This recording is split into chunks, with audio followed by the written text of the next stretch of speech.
In 9 years of dabbling with the sculpting medium, I've discovered a good armature often means a good sculpture, since you're establishing the framework for an entire project. While that may sound scary and intimidating, I promise you it's easy once you've done a couple and get a feel for what your personal style and approach to sculpting is. That's why I'm making a 3-part series that takes you through the complete process of how to make an armature for your project, sculpt a human body and face, and finally paint your sculpture. In this video, I'm going to be laying out the basics for creating an armature from start to finish. This is a completely free tutorial that you can reference whenever you like, and I will do my very best to make it as in-depth as I can. Most of my learning process was trial and error, so I am by no means a sculpture expert, but I am an absolute world-class sculpting failure connoisseur, and at the very least, you can avoid some of the mistakes I made.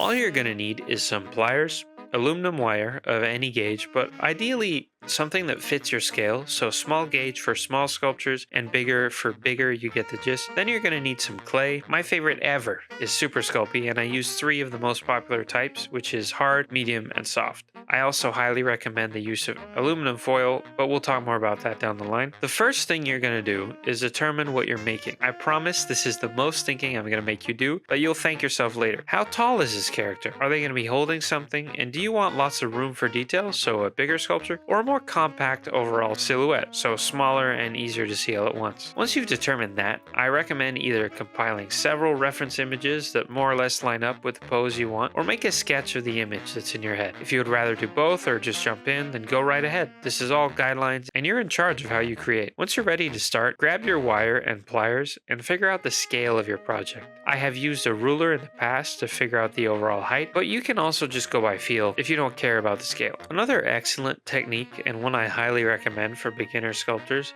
is to literally draw out your project to scale on a piece of paper and line up your armature to that image as you work. I got this awesome trick from the immensely dedicated and talented Dr. Deruda. This also works great with reference images or even armature guides you can print off from online. When you're ready to start, you can cut off a long piece of wire that's at least double the height of your sculpture, but I recommend triple if you don't have a base you're attaching this to. You're then going to fold that in half and do a little loop with your pliers. That, my friend, is the head of your sculpture.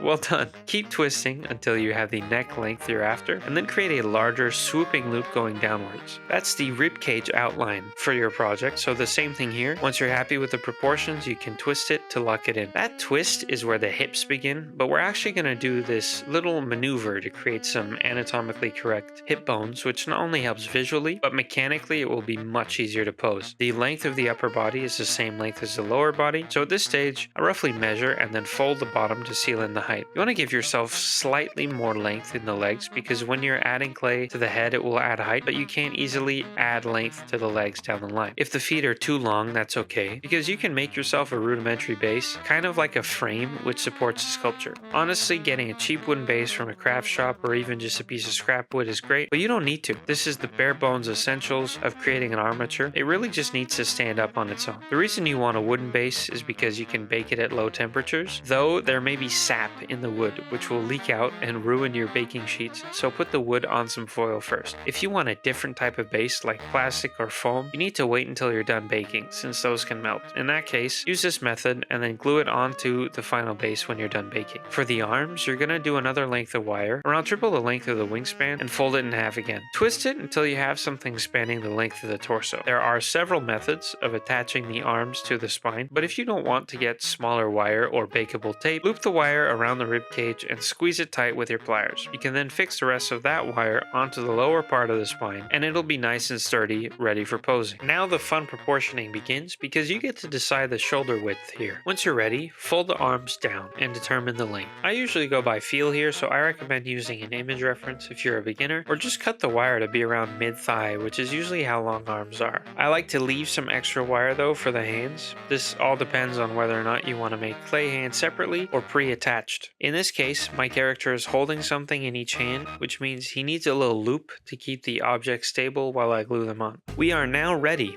to start blocking out shapes. This is where the tinfoil comes in. It's relatively cheap compared to clay and very easy to use. This means that you can save the clay for what it's meant to do, which is refine details, and you can leave the overall silhouette for the tinfoil. It's your blue collar backbone and the backbone of the polymer clay sculpting world, so show it some love.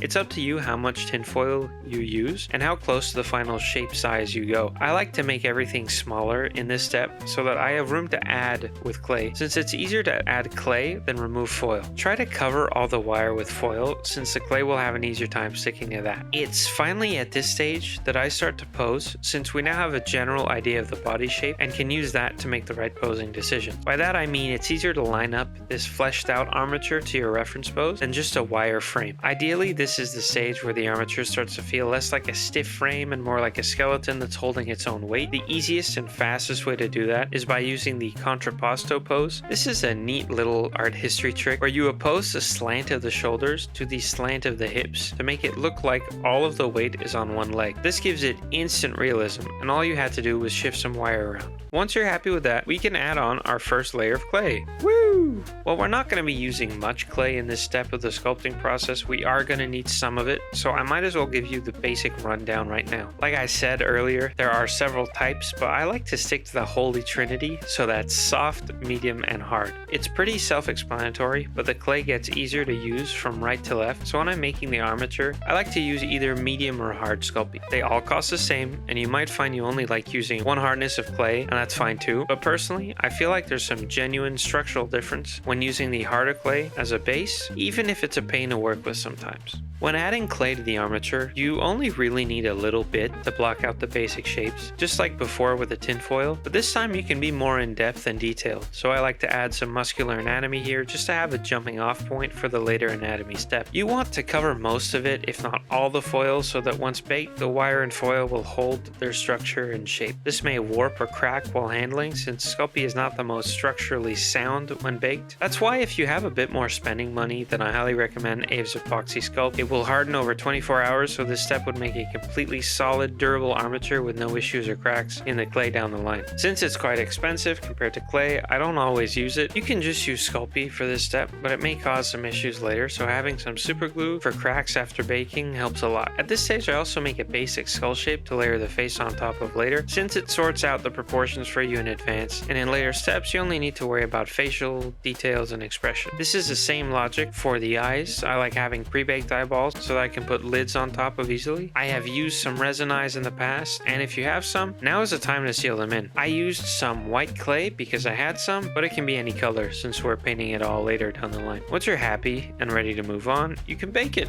You just need a regular oven and set it at 275 degrees Fahrenheit, and you can bake it for anywhere between 15 to 20 minutes. That's my general rule of thumb. It does depend on the thickness of clay, so if you used a lot, maybe bake it an extra 5 minutes or so. Once it's cooled off, you can always test it by tapping it, and if it feels a little soft, then you can put it back in the oven. No harm done. Once he's cooled off a bit, that is it for the armature. Congratulations! For most people, this is the boring part, or the step that requires the most patience, since you really want to get into the final look of the project, but taking the time to get this right is honestly half the battle of a good sculpture. The next step is going to be the muscular anatomy, or body shape, depending on what the project is, and that will actually be its own video coming out very soon. Please subscribe so you don't miss the next part when it comes out, and let me know if you have any questions. I would also love a cheeky little like on this video so I know if you're interested in more of this sort of thing in the future. Thank you for watching, and have fun sculpting.